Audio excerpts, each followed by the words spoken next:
Hello, wonderful person. This is Philip, and today I'm going to talk about how I first started meditating. This happened 8.5 years ago now, in 2010. I went to New York for a few days with a couple of friends, and we spent the morning in Central Park, which was nice, still a little bit noisy, but definitely an island of peace and quiet there. And on the top of a little hill there was sitting a man, probably about 50 years old. He looked like he might have been from Thailand, and he was sitting in lotus posture, meditating with his eyes closed, completely still. And he basically radiated this stillness and peace. So a few days later, after returning from New York, I decided I was going to start meditating. And I didn't know how to do it. I looked it up online, and the first method that which I understood, or I understood what they were talking about, just suggested counting breaths. And for some reason, this particular method suggests that you count the in-breath and out-breath as one. So you breathe in, 1, breathe out. And you breathe in, 2, breathe out. And you count all the way up to 9. Now once you get to 9, you start again from 1, but this time you count only to 8. Once you're finished with that, you start again, count from 1 to 7. And this goes on, 1 to 6, 1 to 5, 1 to 4, 1 to 3, 1 to 2. And in the end you count just 1.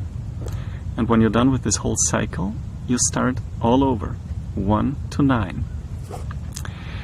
Now what this does is, it gives your mind something to do that is just complicated enough or challenging enough, but not too complicated. So what that means is, what is meditation? Meditation practice means you try to develop concentration or focus or stillness. You try to get the mind to rest on one particular object. And in this meditation that I was first exposed to, that one particular object is obviously the breath. Just breathing in, breathing out.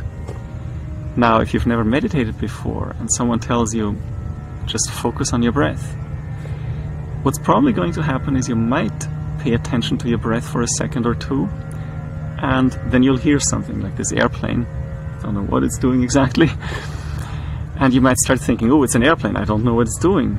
What if it has to make an emergency landing? And off you go on a train of thought. So you've basically lost focus. You're no longer with the breath. And one method of just trying to make sure that you put your mind back to the object, to the breath, again and again, is this counting system. Because first of all, you're probably going to be able to count to 3, 4, 5, maybe even 9 on your first try. So you'll stay with the breath already for several seconds, maybe a minute or two. Although a minute or two is probably unrealistic for most people in this world, in the beginning. But more importantly, whenever, as you're sitting in meditation, whenever you find that you are not counting, or you're not counting correctly, maybe you'll find yourself saying 13, 14, so that's obviously not correct because you're only supposed to count up to 9. So whenever you figure that you have lost count, or that you have stopped paying attention to the count, and by extension to the breath, you just start all over again. You start with 1 through 9. Now, this does not mean that you have not made any progress. Right? It sounds like starting over. Oh no, now I'm all the way at the beginning. I'm all the way at 1 through 9. Well, that's not what meditation practice is about. It doesn't matter whether in the end you've counted 1 through 9 50 times or 500 times. What matters is that you return your attention to the breath again and again and again. And over time, over the course of several weeks, this is going to change your mind, change your brain physically. There are studies that show that 6 weeks of meditation make your, I believe they call it prefrontal cortex, the area where problem solving, decision making, just useful thinking, a lot of useful thinking happens. They make 6 weeks of meditation make that area of the brain denser, and they decrease the size of the amygdala, which is the part of your brain that is responsible for impulsive, fearful reactions, for example. So as a result, you become less fearful, less impulsive, more calm, and more able to do what you want to do. And if what you want to do is scream all day, say if you're an actor in a movie, or you have to talk to people through a megaphone to just let a crowd know what's going on, you're going to do that better as a result of the stillness that you have developed. And if what you're going to do is type something on the computer, you're going to do that better. That is, of course, not the main purpose of meditation, but that is, I think that is the main reason why lots of people in this world try meditation, because they just want to have a more effective and a more happy and peaceful life. Anyway, so it's not about exactly what your count is or how many times you've counted. It's about training the mind to return to the object again and again and again. And really, if throughout your entire meditation session you never make it past 3, you always lose count at 1 or 2, maybe at 3, and you'll start again. 1, 2.